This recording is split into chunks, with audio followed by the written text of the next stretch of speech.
সকল প্রশংসা মহান আল্লাহ তাআলার জন্য, যিনি অত্যন্ত মেহেরবান। অনেক সময় আমাদের মনে প্রশ্ন জাগে, ফেরেশতাদের কিভাবে সৃষ্টি করা হয়েছে? ফেরেশতারা মহান আল্লাহ তাআলার কেমন সৃষ্টি? এই বিশাল মহাবিশ্বে ফেরেশতাদের সংখ্যা কত? বিশেষ করে ফেরেশতাদের সর্দার হজরত জিবরাইল আলাইহিস সালাম সম্পর্কে আমরা অনেকেই জানি, তবে সম্ভবত অনেকেই জানেন না জিবরাইল আলাইহিস সালামকে কবে এবং কিভাবে সৃষ্টি করা হয়েছিল এবং জিবরাইল আলাইহিস সালামের প্রকৃত রূপ কেমন। আজকের এই ভিডিওতে আমরা এই বিষয়গুলোকে নিয়ে বিস্তারিত আলোচনা করব।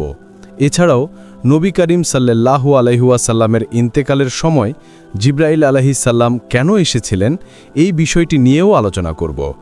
আমরা আরও আলোচনা করব হজরত জিবরাইল আলাইহিস সালাম কবে এবং কোথায় ইন্তেকাল করবেন। আজকের এই ভিডিওটি পবিত্র কোরআন এবং হাদিসের আলোকে নির্মাণ করা হয়েছে। যদি ভিডিওটি আপনাদের ভালো লাগে তবে অবশ্যই আপনার মূল্যবান মতামত আমাদের কমেন্ট করে জানান। আমরা সবাই জানি মহান আল্লাহ তাআলা ফেরেশতাদের নূর দ্বারা সৃষ্টি করেছেন, তবে মহান আল্লাহ তাআলা ফেরেশতাদের কিভাবে সৃষ্টি করেছেন সেটা আমাদের নিকট অজানা। এই বিষয়ে হজরত আবু হুরায়রা রাদিয়াল্লাহু তাআলা আনহু বলেছেন, চতুর্থ আসমানে একটি নদী রয়েছে যার নাম নাহরে ইহা হায়াত। হজরত জিবরাইল আলাইহিস সালাম প্রতিদিন সেই নদীতে গোসল করেন। গোসল করার পর জিবরাইল আলাইহিস সালামের শরীর থেকে ৭০,০০০ কণা ঝরে পড়ে। মহান আল্লাহ তাআলা সেই প্রতিটি কণা থেকে একজন করে ফেরেশতা সৃষ্টি করেন। এই সব ফেরেশতাদেরকে বাইতুল মাকদিসে গিয়ে নামাজ আদায় করার নির্দেশ দেওয়া হয়। এই ফেরেশতারা তাদের সমগ্র জীবনে মাত্র একবারই বাইতুল মাকদিসে নামাজ আদায় করতে পারেন। এরপর এই ফেরেশতাদের আসমানের একটি নির্দিষ্ট স্থানে যাওয়ার আদেশ দেওয়া হয়। সেখানে এই ফেরেশতারা সবাই একত্রে মহান আল্লাহ তাআলার তাসবিহ পাঠ করতে থাকে। নবী করিম সাল্লাল্লাহু আলাইহি ওয়াসাল্লাম ইরশাদ করেছেন, মহান আল্লাহ তাআলা যখন ফেরেশতাদের সৃষ্টি করেন তখন তাদের মুখ থেকে প্রথম যে শব্দটি উচ্চারণ হয় তা হচ্ছে লা হাওলা ওয়ালা কুওয়াতা ইল্লা বিল্লাহ, অর্থাৎ মহান আল্লাহ তাআলা ছাড়া কোনো শক্তি বা ক্ষমতা নেই। হজরত জিবরাইল আলাইহিস সালামকে যখন সৃষ্টি করা হয়েছিল তখন জিবরাইল আলাইহিস সালামও এই একই বাক্য বলেছিলেন। জিবরাইল শব্দের অর্থ হচ্ছে আব্দুল্লাহ, অর্থাৎ মহান আল্লাহ তাআলার দাস। ফেরেশতাদের মধ্যে তিনি খাদিমে রাব্বে অর্থাৎ রাবের খাদেম নামে পরিচিত। হজরত জিবরাইল আলাইহিস সালামের আরও অনেক উপনাম রয়েছে, যেমন আমিনুল ওহি অর্থাৎ ওহির আমানতদার, খুজুনুল কুদুস অর্থাৎ পবিত্রতার ভাণ্ডার, আল রুহুল আমিন অর্থাৎ বিশ্বস্ত আত্মা, রুহুল কুদুস অর্থাৎ পবিত্র আত্মা, মুসুল আল আকবর অর্থাৎ মহান সংবাদবাহক, তাউসুল মালাইকা অর্থাৎ ফেরেশতাদের শোভা। মহান আল্লাহ তাআলা এবং মানুষের মধ্যে যোগাযোগের মাধ্যম ছিলেন নবী এবং রাসূলগণ, তেমনি মহান আল্লাহ তাআলা এবং নবী রাসূলগণের মধ্যে যোগাযোগের মাধ্যম ছিলেন ফেরেশতাদের সর্দার হজরত জিবরাইল আলাইহিস সালাম। তিনি মহান আল্লাহ তাআলার আদেশ এবং বার্তা নবী এবং রাসূলদের নিকট পৌঁছে দিতেন। তবে নবুয়তের ধারা বন্ধ হবার পর ওহি বা আল্লাহ তাআলার বার্তা আসাও বন্ধ হয়ে গেছে। হজরত জিবরাইল আলাইহিস সালাম হচ্ছেন মহান আল্লাহ তাআলার সবচেয়ে মর্যাদাপূর্ণ এবং সম্মানিত ফেরেশতা। তিনি সমস্ত ফেরেশতাদের মধ্যে সর্বোচ্চ স্থান এবং সম্মানের অধিকারী। ইমাম ইয়াত্তি রাহিমাতুল্লাহ বলেছেন, ফেরেশতাদের মর্যাদা এবং অস্তিত্ব নির্ধারিত হয় তাদের উপর নির্ধারিত কাজের গুরুত্বের উপর ভিত্তি করে। জিবরাইল আলাইহিস সালামের দায়িত্ব এতটাই মহৎ যে এই কারণেই তিনি অন্য সকল ফেরেশতার চেয়ে অধিক সম্মানিত এবং গুরুত্বপূর্ণ। জিবরাইল আলাইহিস সালাম ছাড়াও মহান আল্লাহ তাআলার অন্যান্য গুরুত্বপূর্ণ ফেরেশতাদের মধ্যে রয়েছেন হজরত আজরাইল আলাইহিস সালাম বা মালাকুল মউত, হজরত মিকাইল আলাইহিস সালাম এবং হজরত ইসরাফিল আলাইহিস সালাম। সাইব ইবনে মুসাইব রাদিয়াল্লাহু তাআলা আনহু থেকে বর্ণিত, জিবরাইল আলাইহিস সালাম বলেছেন, আমার নিজের কোনো শক্তি বা ক্ষমতা নেই, আমার সমস্ত শক্তি বা ক্ষমতা মহান আল্লাহ তাআলার পক্ষ থেকে আগত। হজরত আবু হুরায়রা রাদিয়াল্লাহু তাআলা আনহু থেকে বর্ণিত, একদিন নবী করিম সাল্লাল্লাহু আলাইহি ওয়াসাল্লাম হজরত জিবরাইল আলাইহিস সালামকে প্রশ্ন করেছিলেন, হে জিবরাইল, আপনার বয়স কত? জিবরাইল আলাইহিস সালাম বললেন, হে আল্লাহ তাআলার রাসূল সাল্লাল্লাহু আলাইহি ওয়াসাল্লাম, আমার বয়সের সঠিক হিসাব আমি জানি না, তবে এইটুকু মনে আছে মহান আল্লাহ তাআলার আরশে আজিমের চতুর্থ পর্দার মধ্যে একটি উজ্জ্বল তারকা রয়েছে এবং প্রতি ৭০,০০০ বছর পর পর সেই তারকা উদয় হতো। আমি আমার সমগ্র জীবনে সেই তারকাকে ৭২০,০০০ বার উদয় হতে দেখেছি। জিব্রাইল আলাইহিস সালামের এই কথার উত্তরে নবী করিম সাল্লাল্লাহু আলাইহি ওয়াসাল্লাম বললেন, হে জিব্রাইল, আপনি জেনে রাখুন, আপনার দেখা সেই ঝলমলে উজ্জ্বল তারকাটি আমিই ছিলাম। সুবহানাল্লাহ। জিব্রাইল আলাইহিস সালামের আরেকটি ঘটনা ইমাম তিরবানী রাহমাতুল্লাহর একটি বর্ণনায় পাওয়া যায়। একদিন নবী করিম সাল্লাল্লাহু আলাইহি ওয়াসাল্লাম বিশ্রাম করছিলেন। এমন সময় হঠাৎ করে আকাশের এক প্রান্ত ফেটে গিয়েছিল এবং সেখানে জিব্রাইল আলাইহিস সালাম এবং ইসরাফিল আলাইহিস সালাম উপস্থিত হয়েছিলেন।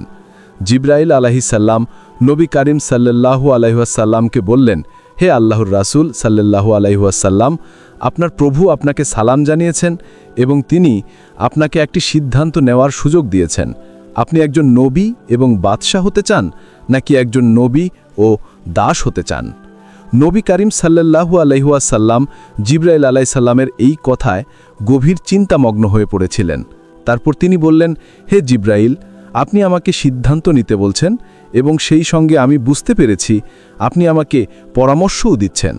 এরপর তিনি বললেন, আমি মহান আল্লাহ তাআলার দাস ও নবী হতে চাই। নবী করিম সাল্লাল্লাহু আলাইহি ওয়াসাল্লামের এই উত্তর শোনার পর ইসরাফিল আলাইহিস সালাম প্রস্থান করেছিলেন। তখন নবী করিম সাল্লাল্লাহু আলাইহি ওয়াসাল্লাম জিব্রাইল আলাইহিস সালামকে বললেন, হে জিব্রাইল, আপনার সঙ্গে এখানে যেই ফেরেশতা উপস্থিত ছিলেন আমাকে তার সম্পর্কে বলুন। তখন তিনি আপনার সঙ্গেই ছিলেন, সেজন্য তার বিষয়ে আমি আপনাকে কিছুই জিজ্ঞাসা করি নাই। এখন আপনি আমাকে বলুন সেই ফেরেশতা কে ছিলেন? জিব্রাইল আলাইহিস সালাম উত্তর দিলেন, তিনি হচ্ছেন হযরত ইসরাফিল আলাইহিস সালাম। ইসরাফিল আলাইহিস সালাম এবং মহান আল্লাহ তাআলার মাঝে ৭০টি নূরের পর্দা রয়েছে। যখন মহান আল্লাহ তাআলা আসমান বা জমিনে কোনো আদেশ দেন, ইসরাফিল আলাইহিস সালাম তার সঙ্গে সঙ্গে গ্রহণ করেন এবং সেই আদেশ অনুসারে কাজ করেন। যখন মহান আল্লাহ তাআলার কোনো আদেশ লাওহে মাহফুজে আসে, তখন ইসরাফিল আলাইহিস সালাম সেই সংবাদ সংগ্রহ করেন। যদি কোনো আদেশ আমাকে দেওয়া হয়, অর্থাৎ জিব্রাইল আলাইহিস সালাম সম্পর্কিত হয়, তবে তিনি সেই বার্তা আমাকে পৌঁছে দেন। যদি মিকাইল আলাইহিস সালাম সম্পর্কিত হয়, তবে তিনি মিকাইল আলাইহিস সালামকে সেই বার্তা পৌঁছে দেন। আর যদি মালাকুল মউত আজরাইল আলাইহিস সালাম সম্পর্কিত হয়, তবে তিনি আজরাইল আলাইহিস সালামকে সেই বার্তা পৌঁছে দেন। তখন নবী করিম সাল্লাল্লাহু আলাইহি ওয়াসাল্লাম বললেন, হে আজরাইল আলাইহিস সালাম, আপনি কোন বিষয়ে দায়িত্বপ্রাপ্ত? জিব্রাইল আলাইহিস সালাম বললেন, আমি বাতাস এবং সমগ্র ফেরেশতা কুলের উপর দায়িত্বপ্রাপ্ত। নবী করিম সাল্লাল্লাহু আলাইহি ওয়াসাল্লাম আরও জিজ্ঞাসা করলেন, মিকাইল আলাইহিস সালাম কোন বিষয়ে দায়িত্বপ্রাপ্ত? জিব্রাইল আলাইহিস সালাম বললেন, তিনি বৃষ্টি এবং খাদ্যশস্যের উপর দায়িত্বপ্রাপ্ত। এরপর নবী করিম সাল্লাল্লাহু আলাইহি ওয়াসাল্লাম জিজ্ঞাসা করলেন, মালাকুল মউত আজরাইল আলাইহিস সালাম কোন বিষয়ে দায়িত্বপ্রাপ্ত? জিব্রাইল আলাইহিস সালাম বললেন, তিনি জীবের প্রাণ হরণ করার উপর দায়িত্বপ্রাপ্ত। হাদিসে বর্ণিত হয়েছে, নবী করিম সাল্লাল্লাহু আলাইহি ওয়াসাল্লাম বলেছেন, আমি সিদরাতুল মুনতাহায় জিব্রাইল আলাইহিস সালামকে দেখেছিলাম। জিব্রাইল আলাইহিস সালামের ৬০০ ডানা রয়েছে। আরেকটি হাদিসে বর্ণিত হয়েছে, একবার নবী করিম সাল্লাল্লাহু আলাইহি ওয়াসাল্লাম জিব্রাইল আলাইহিস সালামকে বলেছিলেন, আমি আপনাকে আপনার আসল রূপে দেখতে চাই। তখন জিব্রাইল আলাইহিস সালাম বলেছিলেন, আমার প্রকৃত রূপ আপনি সহ্য করতে পারবেন না। কিন্তু নবী করিম সাল্লাল্লাহু আলাইহি ওয়াসাল্লাম আবারও বললেন, আমি আপনাকে আপনার প্রকৃত রূপে দেখতে চাই। এরপর জিব্রাইল আলাইহিস সালাম তার প্রকৃত রূপে নবী করিম সাল্লাল্লাহু আলাইহি ওয়াসাল্লামের সামনে উপস্থিত হয়েছিলেন। জিব্রাইল আলাইহিস সালামের বিশাল রূপ দেখে নবী করিম সাল্লাল্লাহু আলাইহি ওয়াসাল্লাম বিস্মিত ও ভীত হয়ে পড়েছিলেন। তখন জিব্রাইল আলাইহিস সালাম নবী করিম সাল্লাল্লাহু আলাইহি ওয়াসাল্লামের বুকে হাত রেখে তাকে শান্ত করেছিলেন। নবী করিম সাল্লাল্লাহু আলাইহি ওয়াসাল্লাম সুস্থির হবার পর জিব্রাইল আলাইহিস সালাম বললেন, হে আল্লাহর রাসূল আলাইহিস সালাম, আপনি যদি ইসরাফিল আলাইহিস সালামকে দেখতেন তবে আপনার কি অবস্থা হতো? মহান আল্লাহ তাআলা তাকে ১২,০০০ ডানা দান করেছেন। তার একটি ডানা পূর্ব দিকে এবং অপর ডানা পশ্চিম দিকে বিস্তৃত। জিব্রাইল আলাইহিস সালাম আরও বললেন, এমন কয়েকজন ফেরেশতা রয়েছেন যারা মহান আল্লাহ তাআলার আরশ নিজের কাঁধে বহন করেন। এই ঘটনায় আমাদেরকে এই শিক্ষা দেয় যে মুসলিমদের ঈমানের গুরুত্বপূর্ণ অংশগুলোর একটি হচ্ছে ফেরেশতাদের উপর বিশ্বাস রাখা। সকল মুসলিমকে এই বিশ্বাস রাখতে হবে যে মহান আল্লাহ তাআলা, তার ফেরেশতারা, তার কিতাবসমূহ, রাসূলগণ, কিয়ামতের দিন, মৃত্যুর পর পুনরুত্থান এবং তাকদীর, এই সমস্ত কিছুই মহান আল্লাহ তাআলার পক্ষ থেকে নির্ধারণ করা হয়েছে। ইসলামের দৃষ্টিতে ফেরেশতারা আসমানে বসবাসকারী পবিত্র সত্তা। তাদেরকে সৃষ্টি করা হয়েছে মানুষের আগে এবং তারা মহান আল্লাহ তাআলার সমস্ত নির্দেশ মান্য করেন। মহান আল্লাহ তাআলা তাদেরকে নূর থেকে সৃষ্টি করেছেন। ফেরেশতাদের বিভিন্ন দায়িত্ব রয়েছে, যেমন মহান আল্লাহ তাআলার বার্তা মানুষের নিকট পৌঁছে দেওয়া, সৃষ্টিকুলের নিরাপত্তা রক্ষা করা এবং আল্লাহ তাআলার আদেশ পালন করা। নবী করিম সাল্লাল্লাহু আলাইহি ওয়াসাল্লাম ইরশাদ করেছেন, জিবরাইল আলাইহিস সালামের কানের লতি এবং কানের মধ্যবর্তী দূরত্ব 700 বছরের পথ। অন্য একটি বর্ণনায় নবী করিম সাল্লাল্লাহু আলাইহি ওয়াসাল্লাম বলেছেন, একটি পাখির 700 বছরের উড্ডয়ন সমান দূরত্ব। নবী করিম সাল্লাল্লাহু আলাইহি ওয়াসাল্লাম বলেছেন, জিবরাইল আলাইহিস সালাম মহান আল্লাহ তাআলার আরশের নিচেই অবস্থান করেন। আমি তার 6টি ডানা দেখেছিলাম, যেগুলো সমগ্র আকাশ জুড়ে বিস্তৃত। তিনি মহান আল্লাহ তাআলার দেওয়ার একটি সিংহাসনে বসেছিলেন এবং তার ডানাগুলি সব দিকেই ছড়িয়েছিল। নবী করিম সাল্লাল্লাহু আলাইহি ওয়াসাল্লাম আরও বলেন, জিবরাইল আলাইহিস সালামের ডানার রং ছিল সবুজ এবং তার পায়ের তলাও ছিল সবুজ। আনাস বিন মালিক রাদিয়াল্লাহু তাআলা আনহু বলেন, নবী করিম সাল্লাল্লাহু আলাইহি ওয়াসাল্লাম তার শৈশবেই প্রথমবার হযরত জিবরাইল আলাইহিস সালামকে দেখেছিলেন। সেই বছর নবী করিম সাল্লাল্লাহু আলাইহি ওয়াসাল্লামের মা ইন্তেকাল করেছিলেন। নবী করিম সাল্লাল্লাহু আলাইহি ওয়াসাল্লাম একদিন অন্য শিশুদের সঙ্গে খেলাধুলা করছিলেন। তখন হঠাৎ করেই একজন ব্যক্তি এসে তাকে ধরে মাটিতে শুইয়ে দিয়েছিল। ভয় এবং বিস্ময়ের কারণে অন্য শিশুরা পালিয়ে গিয়েছিল। নবী করিম সাল্লাল্লাহু আলাইহি ওয়াসাল্লাম পরে বলেছিলেন, ওই ব্যক্তি আমার বক্ষ ছিঁড়ে ফেলল এবং আমার হৃদয় বের করে নিয়ে গেল। তিনি আমার হৃদয়ের ভেতর থেকে একটি বস্তু বের করলেন এবং আমাকে অভয় দিলেন। তারপর তিনি সেই বস্তুটিকে ফেলে দিলেন। এরপর তিনি আমার হৃদয়টিকে জমজমের পানি দিয়ে ধৌত করলেন এবং তারপর আমার বক্ষ পুনরায় সেলাই করে দিলেন। এই ঘটনা ঘটেছিল যখন নবী করিম সাল্লাল্লাহু আলাইহি ওয়াসাল্লামের বয়স ছিল মাত্র 6 বছর। নবী করিম সাল্লাল্লাহু আলাইহি ওয়াসাল্লাম তার সমগ্র জীবনে মাত্র 4 বার জিবরাইল আলাইহিস সালামকে আসল রূপে দেখেছিলেন। প্রথমবার যখন তিনি হীরা গুহায় ছিলেন এবং আলাইহিস সালাম ওহী নিয়ে উপস্থিত হয়েছিলেন। দ্বিতীয়বার পবিত্র মেরাজের সময় সিদরাতুল মুনতাহায়। তৃতীয়বার মক্কার জিয়াদ নামক স্থানে এবং চতুর্থবার নবী করিম সাল্লাল্লাহু আলাইহি ওয়াসাল্লামের চাচা হামজা রাদিয়াল্লাহু তাআলা আনহু বলেছিলেন, আমি হযরত জিবরাইল আলাইহিস সালামকে তার আসল রূপে দেখতে চাই। নবী করিম সাল্লাল্লাহু আলাইহি ওয়াসাল্লাম তার চাচা হামজা রাদিয়াল্লাহু তাআলা আনহুকে নিষেধ করে বলেছিলেন, আপনি এটা সহ্য করতে পারবেন না। কিন্তু হামজা রাদিয়াল্লাহু তাআলা আনহু বারবার নবী সাল্লাল্লাহু আলাইহি ওয়াসাল্লামকে অনুরোধ করছিলেন। শেষমেশ নবী করিম সাল্লাল্লাহু আলাইহি ওয়াসাল্লাম তার কথায় সম্মত হয়েছিলেন। তারপর জিবরাইল আলাইহিস সালাম কাবার উপর অবতরণ করেছিলেন। তখন নবী করিম সাল্লাল্লাহু আলাইহি ওয়াসাল্লাম হামজা রাদিয়াল্লাহু তাআলা আনহুকে বললেন, আপনার দৃষ্টি উত্তোলন করুন। হামজা রাদিয়াল্লাহু তাআলা আনহু তখন জিবরাইল আলাইহিস সালামকে দেখলেন। জিবরাইল আলাইহিস সালামের দেহ ছিল বিশাল আকৃতির এবং সবুজ রত্নের মতো উজ্জ্বল। এই দৃশ্য সহ্য করতে না পেরে হামজা রাদিয়াল্লাহু তাআলা আনহু অচেতন হয়ে মাটিতে পড়ে গিয়েছিলেন। যখন হযরত আদম আলাইহিস সালামকে জান্নাত থেকে বের করে দেওয়া হয়েছিল, তখন মহান আল্লাহ তাআলা সরাসরি হযরত আদম আলাইহিস সালামের সঙ্গে কথা বলা বন্ধ করে দিয়েছিলেন। এরপর মহান আল্লাহ তাআলা হযরত জিবরাইল আলাইহিস সালামের মাধ্যমে আদম আলাইহিস সালামের সঙ্গে কথা বলেছিলেন। সঙ্গে পরোক্ষভাবে কথাবার্তা বলতেন। হযরত আদম আলাইহিস সালামের ইন্তেকালের পর তৎকালীন মানুষ দাফনের পদ্ধতি সম্পর্কে জানত না, কারণ তখন পর্যন্ত কোনো মানুষের স্বাভাবিক মৃত্যু হয়নি। এরপর মহান আল্লাহ তাআলা জিবরাইল আলাইহিস সালামের নেতৃত্বে ফেরেশতাদের একটি দল পাঠিয়েছিলেন। ফেরেশতারা হযরত আদম আলাইহিস সালামের দেহকে গোসল করিয়েছিলেন, কাফন পরিধান করিয়েছিলেন এবং সবাইকে দাফনের পদ্ধতি শিখিয়েছিলেন। জিবরাইল আলাইহিস সালামের সঙ্গে মানবজাতির সম্পর্ক আদম আলাইহিস সালামের সময় থেকেই শুরু হয়েছিল।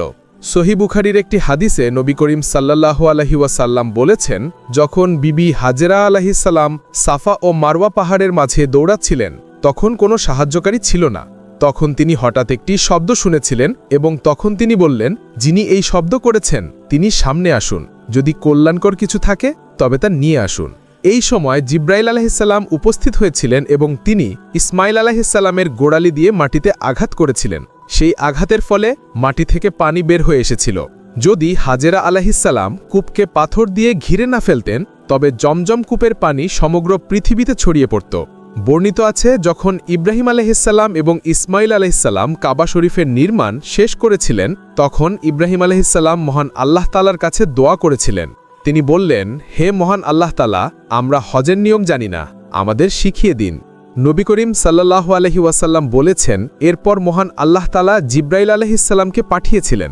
তিনি ইব্রাহিম আলাইহিসসালামকে হজের নিয়ম শিখিয়েছিলেন এবং সেই অনুযায়ী ইব্রাহিম আলাইহিসসালাম হজ সম্পন্ন করেছিলেন। বর্ণিত আছে জমরাতের কাছে, অর্থাৎ যেখানে শয়তানকে পাথর মারা হয়, সেখানে শয়তান হজরত ইসমাইল আলাইহিসসালামকে বিভ্রান্ত করার চেষ্টা করেছিল।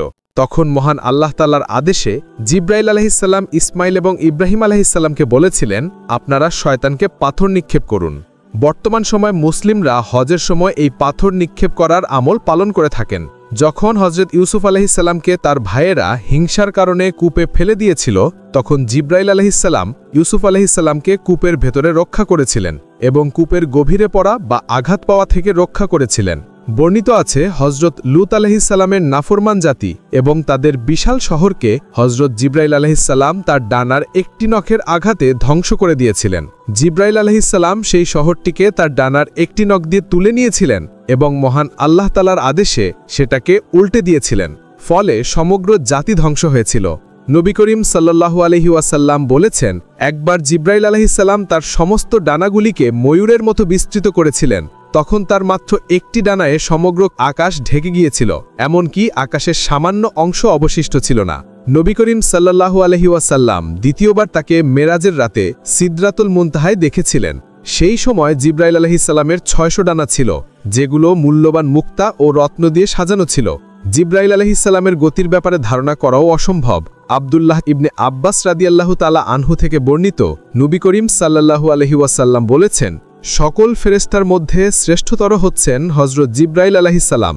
একবার নবী করিম সাল্লাল্লাহু আলাইহি ওয়াসাল্লাম জিব্রাইল আলাইহিসসালামকে জিজ্ঞাসা করেছিলেন, আসমান থেকে অবতরণ করার সময় আপনি কি কখনো তাড়াহুড়া করেছিলেন? উত্তরে জিব্রাইল আলাইহিসসালাম বললেন, আমি 4 বার এমনটা করেছিলাম। প্রথমবার যখন ইব্রাহিম আলাইহিসসালামকে আগুনে নিক্ষেপ করা হয়েছিল, তখন আমি আরশের নিচে অবস্থান করছিলাম। এই সময় মহান আল্লাহ তাআলার আদেশে আমি খুব দ্রুত গতিতে পৃথিবীতে এসেছিলাম এবং ইব্রাহিম আলাইহিসসালামকে বলেছিলাম, আমি কি আপনার কোনো কাজে আসতে পারি? ইব্রাহিম আলাইহিসসালাম বলেছিলেন, আমার রব ছাড়া আমার কাউকে প্রয়োজন নেই। দ্বিতীয়বার যখন ইব্রাহিম আলাইহিসসালাম তার পুত্র ইসমাইল আলাইহিসসালামকে কোরবানি করতে উদ্যত হয়েছিলেন, তখন মহান আল্লাহ তাআলার আদেশে আমি পৃথিবীতে অবতরণ করেছিলাম। আমি পলকের মধ্যে পৃথিবীতে নেমে এসেছিলাম এবং কোরবানি করার ছুরিটিকে সরিয়ে দিয়েছিলাম। তৃতীয়বার উহুদের যুদ্ধে কাফেররা যখন আপনাকে অর্থাৎ নবী করিম সাল্লাল্লাহু আলাইহি ওয়াসাল্লামকে আহত করেছিল এবং আপনার দাঁত মোবারক শহীদ হয়েছিল, তখন মহান আল্লাহ তাআলা আমাকে আদেশ দিয়েছিলেন, আমার প্রিয় হাবিব সাল্লাল্লাহু আলাইহি ওয়াসাল্লামের রক্ত ধরে রাখো। যদি তার রক্তের একটি ফোঁটাও মাটিতে পড়ে, তবে পৃথিবীতে আর কোনো ফসল বা গাছপালা জন্মাবে না। তখন আমি আপনার রক্ত মোবারক আমার হাতে ধারণ করেছিলাম এবং তা বাতাসে ছুড়ে দিয়েছিলাম। চতুর্থবার ইউসুফ আলাইহিসসালামকে তার ভাইয়েরা যখন অন্ধকূপে ফেলে দিয়েছিল, তখন মহান আল্লাহ তাআলার আদেশে আমি খুব দ্রুত আসমান থেকে নেমে ইউসুফ আলাইহিসসালামকে রক্ষা করেছিলাম। কূপের তলদেশে পৌঁছানোর পূর্বেই আমি সেখানে উপস্থিত হয়েছিলাম এবং কূপ থেকে একটি পাথর বের করে সেই পাথরের ওপর ইউসুফ আলাইহিসসালামকে বসিয়ে দিয়েছিলাম। হজরত ওয়াসিলা রাদিয়াল্লাহু তাআলা আনহু থেকে বর্ণিত, জন্ম থেকে শারীরিক ত্রুটিযুক্ত এক ব্যক্তি নবী করিম সাল্লাল্লাহু আলাইহি ওয়াসাল্লামের নিকটে এসে বলল, হে আল্লাহ রাসূল সাল্লাল্লাহু আলাইহি ওয়াসাল্লাম, মহান আল্লাহ তাআলা আমার উপর কি আমল ফরজ করেছেন? তখন নবী করিম সাল্লাল্লাহু আলাইহি ওয়াসাল্লাম তাকে ফরজ আমল সম্পর্কে বললেন। তখন সেই ব্যক্তি বলল, আমি মহান আল্লাহ তাআলার সঙ্গে অঙ্গীকার করছি, আমি ফরজের বাইরে অন্য কোনো ইবাদত করব না। তখন নবী করিম সাল্লাল্লাহু আলাইহি ওয়াসাল্লাম অবাক হয়ে বললেন, কেন? তখন সেই ব্যক্তি বলল, মহান আল্লাহ তাআলা আমাকে সৃষ্টি করেছেন, কিন্তু আমার দেহ ও আকৃতিকে বিকৃত অবস্থায় তৈরি করেছেন। ঠিক সেই মুহূর্তেই নবী করিম সাল্লাল্লাহু আলাইহি ওয়াসাল্লামের নিকট জিব্রাইল আলাইহিস সালাম উপস্থিত হয়ে বললেন, হে আল্লাহর রাসূল সাল্লাল্লাহু আলাইহি ওয়াসাল্লাম, সেই ব্যক্তি কোথায় যে তার রবের প্রতি অসন্তোষ প্রকাশ করেছে? মহান আল্লাহ তাআলা তার এই অসন্তোষকে গ্রহণ করেছেন এবং কিয়ামতের দিন তাকে আমার রূপে অর্থাৎ জিব্রাইল আলাইহিস সালামের রূপে পুনরুত্থিত করবেন। যখন নবী করিম সাল্লাল্লাহু আলাইহি ওয়াসাল্লাম সেই কথা সেই ব্যক্তিকে বললেন, তখন সেই ব্যক্তি বলল, আমি অঙ্গীকার করছি, এখন থেকে আমি ফরজ এবং নফল সহ সমস্ত আমল নিয়মিতভাবে আদায় করব। আবু সাঈদ খুদরি রাদিয়াল্লাহু তাআলা আনহু থেকে বর্ণিত, নবী করিম সাল্লাল্লাহু আলাইহি ওয়াসাল্লাম বলেছেন, প্রত্যেক নবীর জন্য আকাশে 2 জন এবং জমিনে 2 জন করে সাহায্যকারী থাকেন। আমার জন্য আসমানে 2 জন সাহায্যকারী হচ্ছেন জিব্রাইল আলাইহিস সালাম এবং মিকাইল আলাইহিস সালাম, এবং জমিনে আমার 2 জন সাহায্যকারী হচ্ছেন আবু বকর সিদ্দিক রাদিয়াল্লাহু তাআলা আনহু এবং ওমর ফারুক রাদিয়াল্লাহু তাআলা আনহু। সুবহানাল্লাহ। ফেরেশতাদের মধ্যে মহান আল্লাহ তাআলার নিকটে অবস্থান করেন জিব্রাইল, মিকাইল এবং ইসরাফিল আলাইহিস সালাম। তারা মহান আল্লাহ তাআলার নিকট থেকে 5000 বছরের দূরত্বে অবস্থান করেন। জিব্রাইল আলাইহিসসালাম মহান আল্লাহ তাআলার ডান পাশে এবং মিকাইল আলাইহিসসালাম মহান আল্লাহ তাআলার বাম পাশে অবস্থান করেন। হযরত আলী রাদিয়াল্লাহু তাআলা আনহু থেকে বর্ণিত একটি হাদিসে নবী করিম সাল্লাল্লাহু আলাইহি ওয়াসাল্লাম বলেছেন, আসমানের প্রধান ফেরেশতা হচ্ছেন জিব্রাইল আলাইহিসসালাম এবং তাদের ইমাম হচ্ছেন মিকাইল আলাইহিসসালাম। তিনি ফেরেশতাদের বাইতুল মামুরে ইমামতি করেন। আকাশের সমস্ত ফেরেশতারা একত্রিত হয়ে বাইতুল মামুর তাওয়াফ করেন, নামাজ আদায় করেন এবং মহান আল্লাহ তাআলার কাছে ক্ষমা প্রার্থনা করেন। এখানে বলা প্রয়োজন, ফেরেশতাদের কিন্তু কোনো সওয়াবের প্রয়োজন হয় না। আরেকটি বর্ণনায় নবী করিম সাল্লাল্লাহু আলাইহি ওয়াসাল্লাম বলেছেন, জিব্রাইল আলাইহিসসালামের দুই কাঁধের মধ্যবর্তী দূরত্ব এতটাই বেশি যে একটি দ্রুতগামী পাখি 500 বছর যাবৎ উড়ে গেলেও তা পার হতে পারবে না। ইমাম গাজ্জালি রাহিমাতুল্লাহ লিখেছেন, জিব্রাইল আলাইহিসসালাম বিভিন্ন নবীর কাছে অনেকবার নাজিল হয়েছিলেন। তিনি আদম আলাইহিসসালামের কাছে 12 বার, ইদ্রিস আলাইহিসসালামের নিকট 4 বার, নূহ আলাইহিসসালামের নিকট 50 বার, ইব্রাহিম আলাইহিসসালামের নিকট 42 বার, মুসা আলাইহিসসালামের নিকট 400 বার এবং ঈসা আলাইহিসসালামের নিকট 13 বার নাজিল হয়েছিলেন। তবে নবী করিম সাল্লাল্লাহু আলাইহি ওয়াসাল্লামের নিকট তিনি অসংখ্যবার নাজিল হয়েছিলেন। কিছু আলেমের মতে জিব্রাইল আলাইহিসসালাম নবী করিম সাল্লাল্লাহু আলাইহি ওয়াসাল্লামের নিকট 20,000 বারের মতো নাজিল হয়েছিলেন। আবার কিছু আলেমের মতে এই সংখ্যা 24,000 পর্যন্ত হতে পারে। যখন মহান আল্লাহ তাআলা হযরত আদম আলাইহিসসালামের দেহ তৈরির ইচ্ছা প্রকাশ করেছিলেন, তখন তিনি জিব্রাইল আলাইহিসসালামকে নির্দেশ দিয়েছিলেন, তুমি জমিনে যাও এবং মাটি সংগ্রহ করে আনো। যখন জিব্রাইল আলাইহিসসালাম মাটি সংগ্রহ করতে চাইলেন, তখন মাটি জিজ্ঞাসা করেছিল, এই মাটি দ্বারা কি হবে? জিব্রাইল আলাইহিসসালাম উত্তর দিয়েছিলেন, এই মাটির দ্বারা আদম আলাইহিসসালামের সন্তানদের সৃষ্টি করা হবে। তখন জমিন বলল, মহান আল্লাহ তাআলার কসম, আপনি বিরত হন। আদম সন্তান অত্যন্ত গুনাহগার এবং জাহান্নামী হবে। জাহান্নামের শাস্তি সহ্য করার মতো সক্ষমতা আমার নাই। জিব্রাইল আলাইহিসসালাম মাটির এই কান্নাকাটির কারণে খালি হাতে ফেরত গিয়েছিলেন। মহান আল্লাহ তাআলা জিব্রাইল আলাইহিসসালামকে জিজ্ঞাসা করলেন, হে জিব্রাইল, মাটি কোথায়? জিব্রাইল আলাইহিসসালাম বললেন, হে আমার মহান আল্লাহ, মাটি খুব কান্নাকাটি করছে এবং আপনার নামে কসম দিয়েছে। মাটি আমাকে বলেছে, আমি আপনাকে আল্লাহ তাআলার নামে কসম দিয়ে বলছি, আপনি বিরত হন, আমি জাহান্নামের শাস্তি সহ্য করতে পারবো না। এরপর মহান আল্লাহ তাআলা মিকাইল আলাইহিসসালামকে মাটি সংগ্রহ করার জন্য পাঠিয়েছিলেন, কিন্তু মাটি এবারও কান্নাকাটি করে মহান আল্লাহ তাআলার কসম দিল। সুতরাং মিকাইল আলাইহিসসালামও মাটি ছাড়াই ফিরে গেলেন। এরপর মহান আল্লাহ তাআলা ইসরাফিল আলাইহিসসালামকে পাঠালেন। মাটি এবারও কান্নাকাটি করে আল্লাহ তাআলার কসম দিল। ইসরাফিল আলাইহিসসালামও মাটি ছাড়া ফেরত গেলেন। এরপর মহান আল্লাহ তাআলা মালাকুল মউত আজরাইল আলাইহিসসালামকে মাটি সংগ্রহ করার জন্য পাঠিয়েছিলেন। জমিন এবারও কাঁদতে শুরু করল এবং আল্লাহ তাআলার কসম দিল। কিন্তু আজরাইল আলাইহিসসালাম বললেন, হে মাটি, তোমার কান্নার চাইতে আমার কাছে মহান আল্লাহ তাআলার আদেশ পালন করা বেশি গুরুত্বপূর্ণ। মাটি অঝোর ধারায় কান্নাকাটি করলেও আজরাইল আলাইহিসসালাম এই কান্নাকে কোনো গুরুত্ব দেন নাই। তিনি মাটি সংগ্রহ করে সেই মাটি মহান আল্লাহ তাআলার নিকট পেশ করেছিলেন। তারপর মহান আল্লাহ তাআলা তার অসীম ক্ষমতায় হযরত আদম আলাইহিসসালামের দেহকে সৃষ্টি করেছিলেন। তারপর আদম আলাইহিসসালামের মধ্যে নিজের রূহ ফুঁকে দিয়েছিলেন। এরপর মহান আল্লাহ তাআলা ফেরেশতাদের আদেশ দিলেন, তোমরা আদমকে সেজদা করো। আদম আলাইহিসসালামের দেহ তৈরির জন্য আজরাইল আলাইহিসসালাম মাটি সংগ্রহ করেছিলেন। তাই মানুষের মৃত্যুর পর তাদের দেহ আবার মাটিতে ফিরিয়ে দেওয়ার কাজও আজরাইল আলাইহিসসালামের উপর ন্যস্ত করা হয়েছে, অর্থাৎ মানুষের রূহ তিনি কবজ করেন। আল্লামা মোহাম্মদ বিন আব্দুল বাকি লিখেছেন, যখন আদম আলাইহিসসালামের দেহ সম্পূর্ণ তৈরি করা হয়েছিল, তখন একটি সিংহাসন আনা হয়েছিল। এই সিংহাসনটি লাল ইয়াকুতের তৈরি ছিল এবং এই সিংহাসনের 900টি পায়া ছিল। এই সিংহাসনটি 4 জন ফেরেশতা হযরত জিব্রাইল আলাইহিসসালাম, মিকাইল আলাইহিসসালাম, ইসরাফিল আলাইহিসসালাম এবং আজরাইল আলাইহিসসালাম বহন করেছিলেন। এরপর মহান আল্লাহ তাআলা আদেশ দিয়েছিলেন, আদমকে আকাশসমূহ ভ্রমণ করাও, যাতে আদম আকাশের বিস্ময়কর দৃশ্য এবং গভীরতা দেখতে পারেন। ফেরেশতারা মহান আল্লাহ তাআলার এই আদেশ পালন করেছিলেন। যেহেতু আদম আলাইহিসসালামের সিংহাসন 4 জন ফেরেশতা বহন করেছিলেন, ঠিক এই কারণে মানুষের জানাজার খাটিয়াও 4 জন মানুষ বহন করে থাকে। জিব্রাইল আলাইহিসসালাম নবী করিম সাল্লাল্লাহু আলাইহি ওয়াসাল্লামের ইন্তেকালের মুহূর্ত পর্যন্ত তার নিকটে আসতেন এবং মহান আল্লাহ তাআলার আদেশে বিভিন্ন সময় বিভিন্ন কাজ সম্পন্ন করতেন। জিব্রাইল আলাইহিসসালাম নবী করিম সাল্লাল্লাহু আলাইহি ওয়াসাল্লামের সঙ্গে বেশিরভাগ ক্ষেত্রেই কোনো রকম পর্দা ছাড়াই কথা বলেছেন এবং নবী করিম সাল্লাল্লাহু আলাইহি ওয়াসাল্লাম জিব্রাইল আলাইহিসসালামকে তার আসল রূপে দেখেছিলেন। এর প্রমাণ পবিত্র কোরআন এবং হাদিসেও রয়েছে। পবিত্র কোরআনে জিব্রাইল আলাইহিসসালামের কথা অনেক জায়গায় প্রশংসাসূচকভাবে উল্লেখ করা হয়েছে। একবার জিব্রাইল আলাইহিসসালাম অপরিচিত এক ব্যক্তি হিসেবে নবী করিম সাল্লাল্লাহু আলাইহি ওয়াসাল্লামের নিকটে এসে ঈমান, ইসলাম এবং ইহসানের বিষয়ে প্রশ্ন করেছিলেন। নবী করিম সাল্লাল্লাহু আলাইহি ওয়াসাল্লাম সমস্ত প্রশ্নের উত্তর দিয়েছিলেন, তবে নবী করিম সাল্লাল্লাহু আলাইহি ওয়াসাল্লাম জানতেন ইনি জিব্রাইল আলাইহিস সালাম। যখন জিব্রাইল আলাইহিস সালাম তার প্রশ্ন শেষ করে চলে গিয়েছিলেন, তখন নবী করিম সাল্লাল্লাহু আলাইহি ওয়াসাল্লাম সাহাবাদের বলেছিলেন, ইনি হচ্ছেন জিব্রাইল আলাইহিস সালাম, তিনি তোমাদের দ্বীন শেখাতে এসেছিলেন। আরেকটি বিখ্যাত ঘটনা রয়েছে বদরের যুদ্ধে, যা বিভিন্ন হাদিসের গ্রন্থে উল্লেখ করা হয়েছে। একজন সাহাবী বদরের প্রান্তে যুদ্ধ করছিলেন। হঠাৎ তিনি একটি আওয়াজ শুনতে পেয়েছিলেন যেন কেউ তাকে বলছে, সামনে এগিয়ে যাও। এই সাহাবী বলেন, আওয়াজ শুনে আমি দেখলাম আমার সামনে যে কাফির ছিল সে মাটিতে পড়ে আছে। আমি তার কাছে গিয়ে দেখলাম তার মুখে চাবুকের দাগ পড়েছে এবং শরীর কালো হয়ে আছে। আমি খুবই বিস্মিত হয়েছিলাম এবং ভাবছিলাম কিভাবে তার এমন অবস্থা হলো, কে তাকে হত্যা করল এবং আমাকে সামনে এগিয়ে যাও কেই বা বলল। যুদ্ধ শেষ হওয়ার পর সেই সাহাবী নবী করিম সাল্লাল্লাহু আলাইহি ওয়াসাল্লামের নিকটে গিয়ে সমস্ত ঘটনা খুলে বললেন। তখন নবী করিম সাল্লাল্লাহু আলাইহি ওয়াসাল্লাম বললেন, এই সাহায্য তৃতীয় আকাশে বসবাসরত ফেরেশতাদের পক্ষ থেকে ছিল। এই যুদ্ধে ফেরেশতাদের বাহিনী জিব্রাইল আলাইহিস সালামের সঙ্গে উপস্থিত ছিলেন, তারাই কাফেরদের হত্যা করেছিলেন। নবী করিম সাল্লাল্লাহু আলাইহি ওয়াসাল্লাম বলেছেন, যে রাতে আমাকে আসমানে ভ্রমণ করানো হয়েছিল সেই রাতে জিব্রাইল আলাইহিস সালাম বাইতুল মাকদিসে গিয়েছিলেন। সেখানে তিনি তার আঙ্গুল দিয়ে একটি ছিদ্র করেছিলেন এবং বোরাককে সেখানে বেঁধে রেখেছিলেন।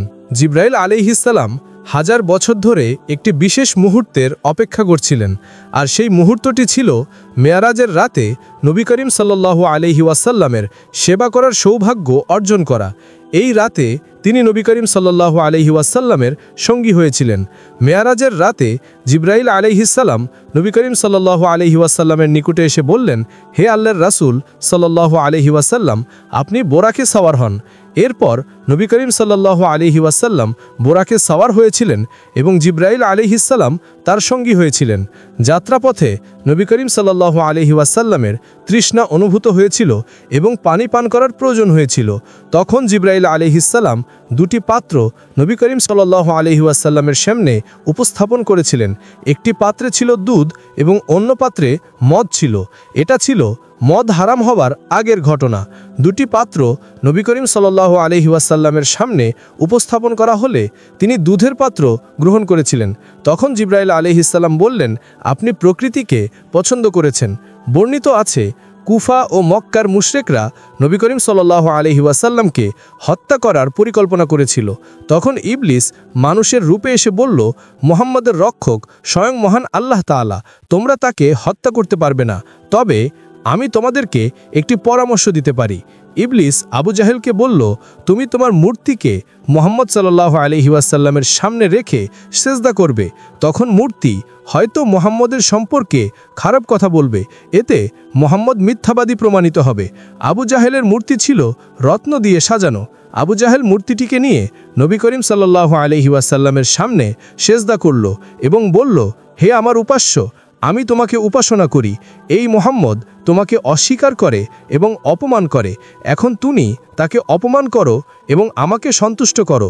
মূর্তিটি তখন নাড়াচাড়া করতে শুরু করেছিল এবং নবী করিম সাল্লাল্লাহু আলাইহি ওয়াসাল্লামের বিরুদ্ধে অপমানজনক কথা ও গালিগালাজ করতে লাগলো।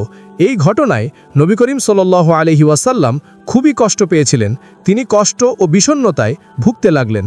নবী করিম সাল্লাল্লাহু আলাইহি ওয়াসাল্লাম খাদিজা রাদিয়াল্লাহু তাআলা আনহার ঘরে গিয়ে দরজা বন্ধ করে দিয়েছিলেন। কিছুক্ষণ পর দরজায় শব্দ হলো। নবী করিম সাল্লাল্লাহু আলাইহি ওয়াসাল্লাম দরজা খুললেন। তখন এক যুবক তলোয়ার হাতে নিয়ে ভেতরে প্রবেশ করেছিল।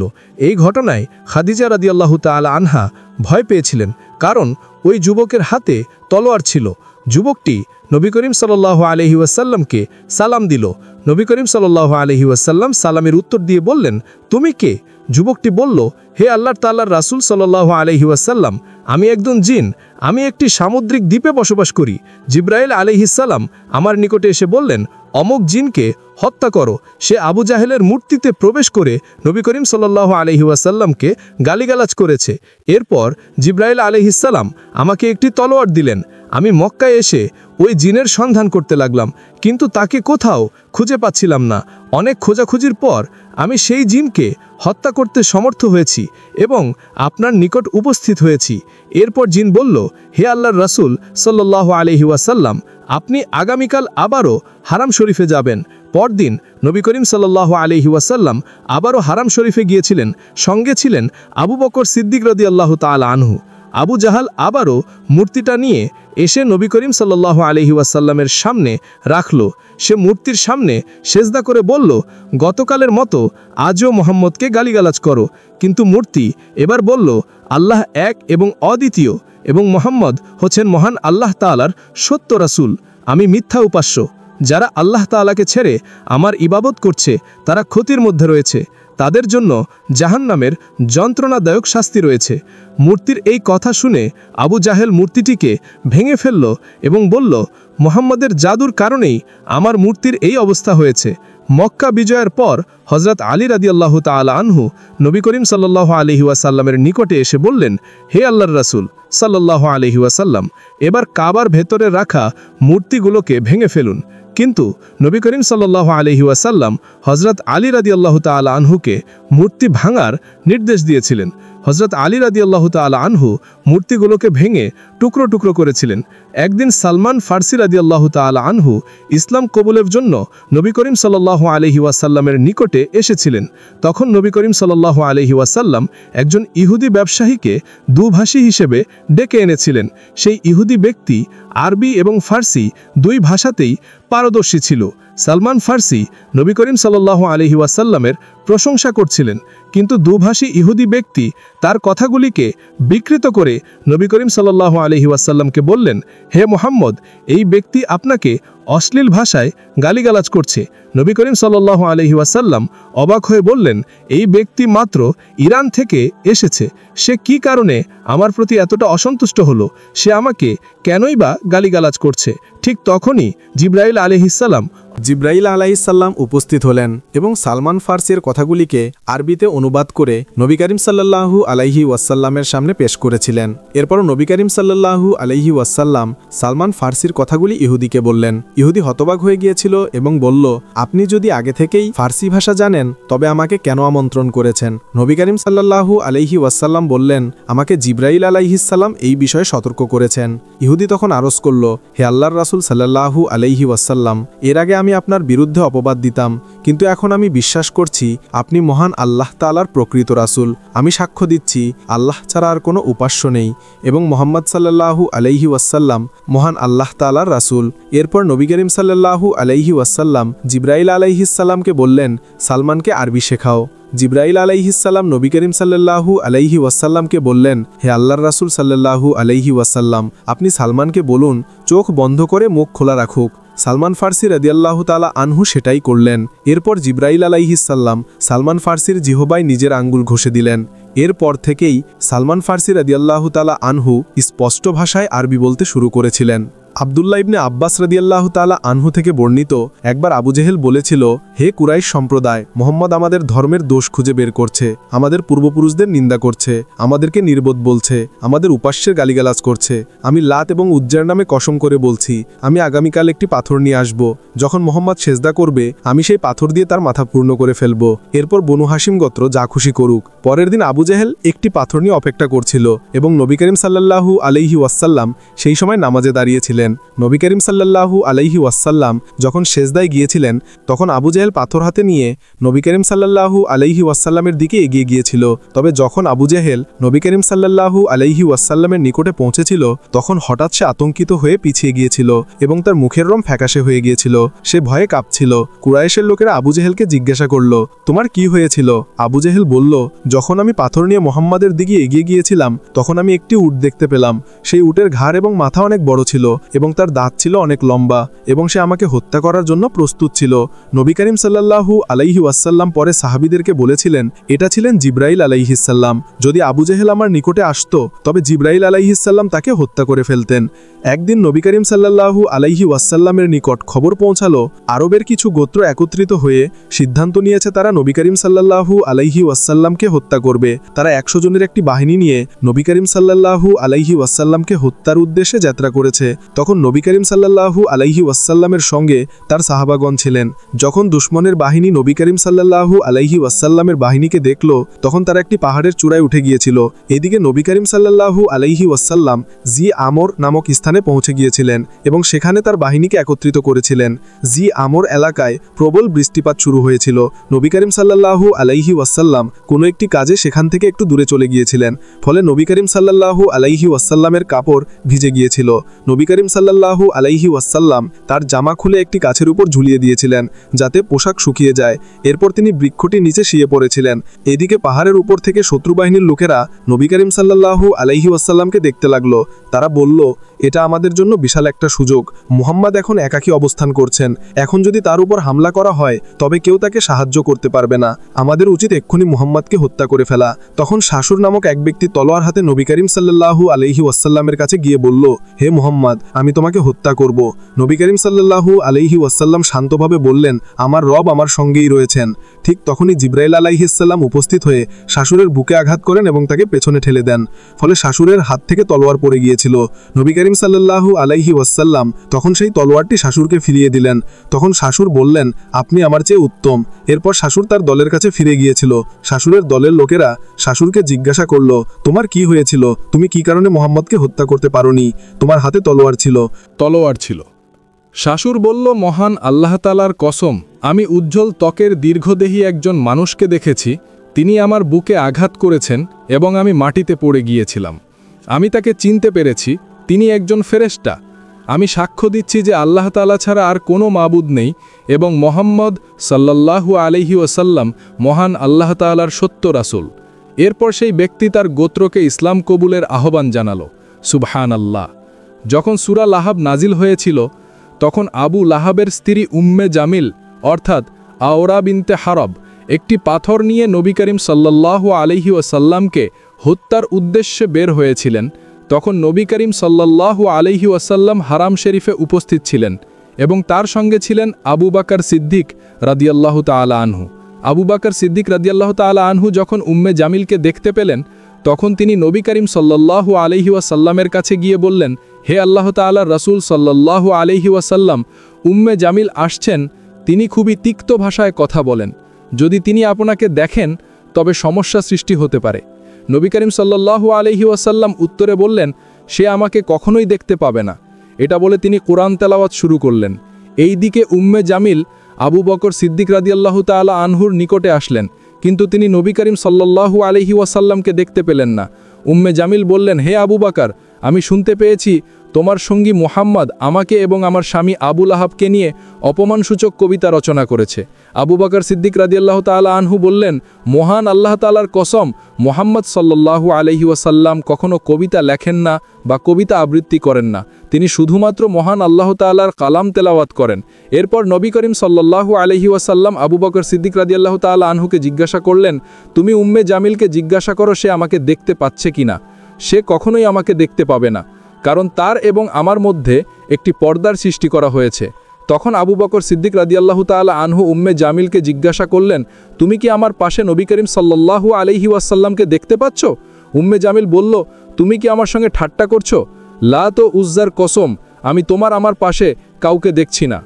আবু বকর সিদ্দিক রাদিয়াল্লাহু তাআলা আনহু নবী করিম সাল্লাল্লাহু আলাইহি ওয়াসাল্লামকে জিজ্ঞাসা করেছিলেন, হে আল্লাহ তাআলার রাসূল সাল্লাল্লাহু আলাইহি ওয়াসাল্লাম, উম্মে জামিল আপনাকে কেন দেখতে পায়নি?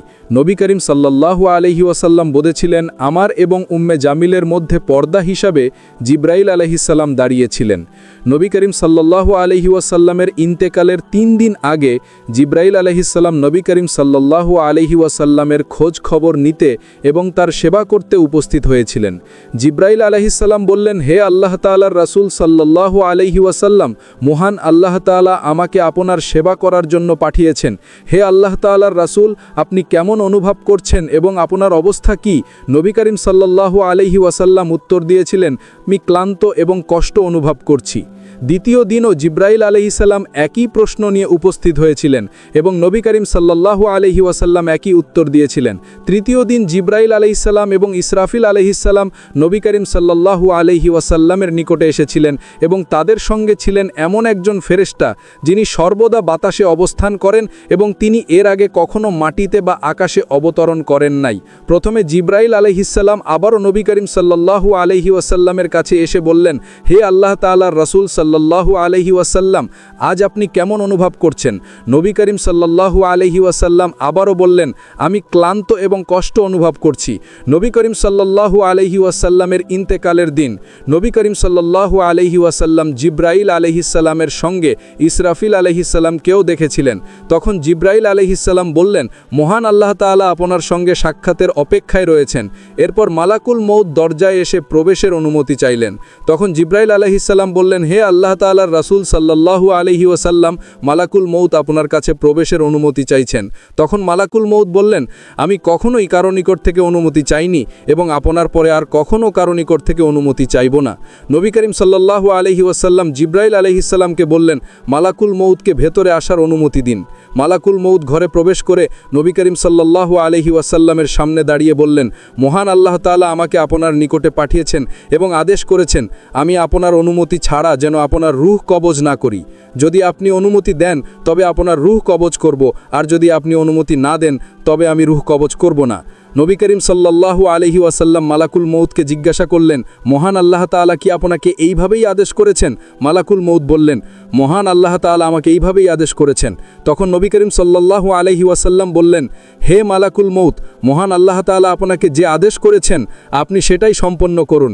এরপর জিব্রাইল আলাইহিসসালাম বললেন, হে আল্লাহ তাআলার রাসূল সাল্লাল্লাহু আলাইহি ওয়াসাল্লাম, এই দুনিয়াতে এটাই আমার শেষবারের মতো আগমন। এরপর নবী করিম সাল্লাল্লাহু আলাইহি ওয়াসাল্লাম এই দুনিয়া থেকে জান্নাতের উদ্দেশ্যে যাত্রা শুরু করেছিলেন। এই ঘটনা থেকে আমরা বুঝতে পারি নবী করিম সাল্লাল্লাহু আলাইহি ওয়াসাল্লামের জীবনের শেষ মুহূর্ত পর্যন্ত জিব্রাইল আলাইহিসসালাম নবী করিম সাল্লাল্লাহু আলাইহি ওয়াসাল্লামের সঙ্গেই ছিলেন। আব্দুল্লাহ ইবনে আব্বাস রাদিয়াল্লাহু তাআলা আনহু থেকে বর্ণিত, হযরত আদম আলাইহিসসালাম পৃথিবীতে সর্বপ্রথম যে খাবারটি গ্রহণ করেছিলেন তা হচ্ছে গম। এই গম জিব্রাইল আলাইহিসসালাম জান্নাত থেকে এনেছিলেন এবং আদম আলাইহিসসালাম সেই গম খেয়েছিলেন। এরপর তিনি জিজ্ঞাসা করেছিলেন, এই অবশিষ্ট দানা আমি কি করব? জিব্রাইল আলাইহিসসালাম বললেন, এই দানা আপনি মাটিতে ছিটিয়ে দিন। আদম আলাইহিসসালাম সেই গম মাটিতে রোপণ করেছিলেন এবং তা জমিতে বৃদ্ধি পেয়েছিল এবং ফসল হয়েছিল।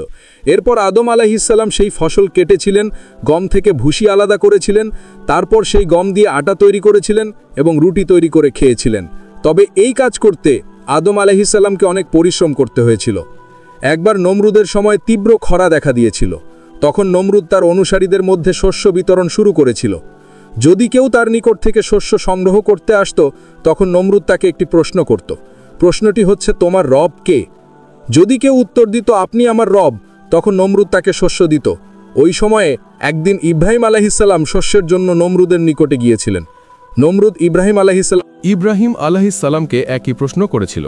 ইব্রাহিম আলাইহিসসালাম উত্তর দিয়েছিলেন, আমার রব তিনি যিনি জীবন ও মৃত্যু দান করেন। নমরুদ বলল, এই ক্ষমতা আমারও আছে। এরপর নমরুদ দুইজন বন্দীকে ডেকেছিল। তাদের একজনকে হত্যা করল এবং অপরজনকে ছেড়ে দিল। তারপর বলল, আমি যাকে ছেড়ে দিয়েছি তাকে আমি জীবন দিয়েছি, আর যাকে হত্যা করেছি তাকে আমি মৃত্যু দিয়েছি। আমি সেই রব যার হাতে জীবন ও মৃত্যু রয়েছে। তখন ইব্রাহিম আলাইহিসসালাম বললেন, আমার রব তিনি যিনি সূর্যকে পূর্ব থেকে উদিত করেন এবং পশ্চিমা অস্তমিত করেন। যদি তোমার ক্ষমতা থাকে তবে তুমি সূর্যকে পশ্চিম দিক থেকে উদিত করে দেখাও।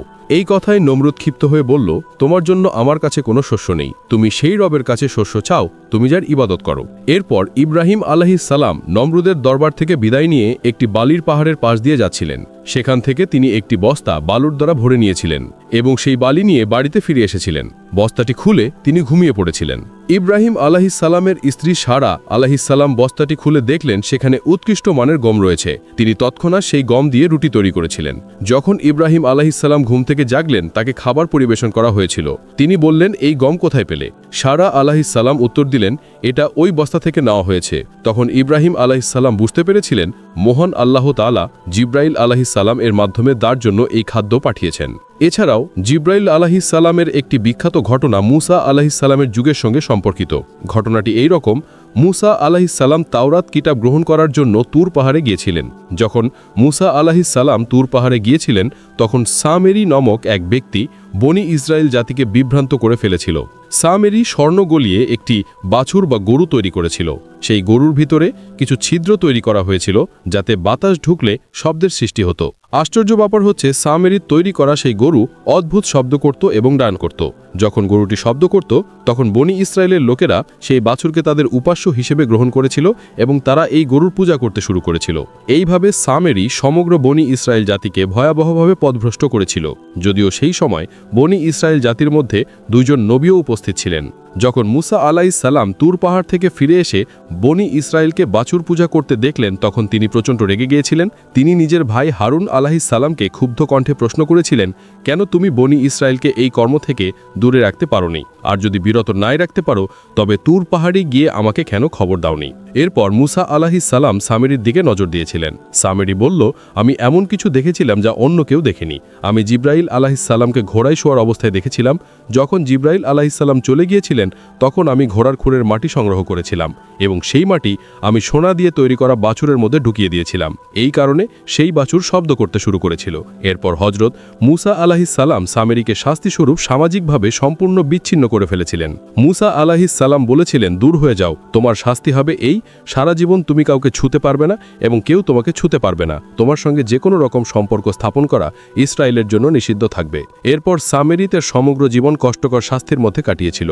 সামেরি তখন বিভিন্ন স্থানে ভ্রমণ করত এবং সবাইকে বলতো, কেউ তোমরা আমাকে স্পর্শ করো না। যদি ভুলবশত কেউ সামেরিকে স্পর্শ করত তবে সামেরি এবং সেই ব্যক্তি দুজনেই তীব্র অসুস্থ হয়ে যেত। এভাবেই সামেরি তার সারাটা জীবন কষ্টের মধ্যে কাটিয়েছিল। পবিত্র কোরআনে উল্লেখ করা হয়েছে সামেরির জন্য পরকালে আরও কঠোর শাস্তি নির্ধারিত রয়েছে। এখন একটি প্রশ্ন হচ্ছে, ফেরেশতাদের সংখ্যা কত? ফেরেশতাদের সঠিক সংখ্যা কেউ জানে না, কারণ মহান আল্লাহ তাআলা বলেছেন ফেরেশতাদের সংখ্যা কেবলমাত্র আমিই জানি। তবে এটা বলা হয়ে থাকে সংখ্যার দিক থেকে মানুষ জিনদের 1/, জিন ও মানুষ মিলিয়ে স্থলজ প্রাণীর 1/, স্থলজ প্রাণী ও মানুষ মিলিয়ে পাখির 1/, এগুলো মিলে জলজ প্রাণীর 1/, এগুলো মিলে স্থলের ফেরেশতাদের 1/, এগুলো মিলে আসমানের ফেরেশতাদের 1/। এইভাবে প্রথম আসমানের ফেরেশতারা মিলে দ্বিতীয় আসমানের ফেরেশতাদের 1/, তৃতীয় আসমানের ফেরেশতারা মিলে তৃতীয় আসমানের ফেরেশতাদের 1/, তৃতীয় আসমানের ফেরেশতারা মিলে চতুর্থ আসমানের ফেরেশতাদের 1/, পঞ্চম আসমানের ফেরেশতারা মিলে ষষ্ঠ আসমানের ফেরেশতাদের 1/, ষষ্ঠ আকাশের ফেরেশতারা মিলে সপ্তম আকাশের ফেরেশতাদের 1/। এই সমস্ত ফেরেশতারা মহান আল্লাহ তাআলার কুরসিকে ঘিরে থাকা ফেরেশতাদের তুলনায় খুবই সামান্য, আর কুরসির ফেরেশতারা আরশের একটি পর্দার ফেরেশতাদের তুলনায় খুবই সামান্য। আরশে মোট 6 লক্ষ পর্দা রয়েছে এবং প্রতিটি পর্দায় এই পরিমাণে ফেরেশতা রয়েছেন। এই সমস্ত ফেরেশতারা আরশকে ঘিরে থাকা ফেরেশতাদের তুলনায় খুবই সামান্য, যেমন সমুদ্রের এক ফোঁটা পানি। তবে ফেরেশতাদের প্রকৃত সংখ্যা একমাত্র মহান আল্লাহ তাআলাই ভালো জানেন। একজন লেখক তার ব্যাখ্যায় উল্লেখ করেছেন, নবী করিম সাল্লাল্লাহু আলাইহি ওয়াসাল্লাম বলেছেন, মেরাজের রাতে আমি এক স্থানে অগণিত ফেরেশতা দেখেছিলাম। আমি জিব্রাইল আলাইহিস সালামকে জিজ্ঞাসা করেছিলাম, এই ফেরেশতারা কোথায় যাচ্ছেন? জিব্রাইল আলাইহিস সালাম বলেছিলেন, আমি যবে থেকে সৃষ্টি হয়েছি এই ফেরেশতার দলকে এইভাবেই দেখছি।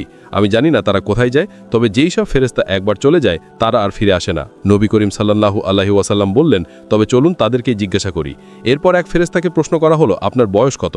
সেই ফেরেশতা উত্তর দিয়েছিলেন, আমরা জানি না, তবে এতটুকু জানি মহান আল্লাহ তাআলা প্রতি 4 লক্ষ বছর পর পর একটি তারকা সৃষ্টি করেন। আমরা এরকম 4 লক্ষ তারকা সৃষ্টি হতে দেখেছি। কিয়ামতের দিন ইসরাইল আলাইহিস সালাম সিংগাই ফুৎ দেওয়ার পর সমস্ত সৃষ্টি ধ্বংস হয়ে যাবে। কেবলমাত্র মিকাইল আলাইহিস সালাম, ইসরাফিল আলাইহিস সালাম, জিব্রাইল আলাইহিস সালাম এবং আজরাইল আলাইহিস সালাম জীবিত থাকবেন। তখন মহান আল্লাহ তাআলার হুকুমে আজরাইল আলাইহিস সালাম প্রথমে মিকাইল আলাইহিস সালামের রূহ কবজ করবেন, এরপর একইভাবে হযরত ইসরাফিল আলাইহিস সালামের রূহ কবজ করবেন এবং সবার শেষে মহান আল্লাহ তাআলার হুকুমে জিব্রাইল আলাইহিস সালামের রূহ কবজ করবেন। এরপর মহান আল্লাহ তাআলা নিজে আজরাইল আলাইহিস সালামের রূহ কবজ করবেন এবং তারপর হিসাব নিকাশের জন্য সমগ্র সৃষ্টিকে আবারও জীবিত করবেন।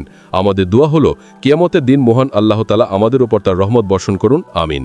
সুপ্রিয় দর্শক মণ্ডলী, প্রতিদিন নতুন নতুন ভিডিও পেতে আমাদের চ্যানেলটি অবশ্যই সাবস্ক্রাইব করুন এবং পাশে থাকা বেল আইকনটি প্রেস করতে অবশ্যই ভুলবেন না। এবং সেই সাথে আপনার যে কোনো মতামত আমাদের জানাতে আমাদের ভিডিওতে অবশ্যই কমেন্ট করুন। আশা করি আপনারা সবাই ভালো থাকবেন এবং সুস্থ থাকবেন।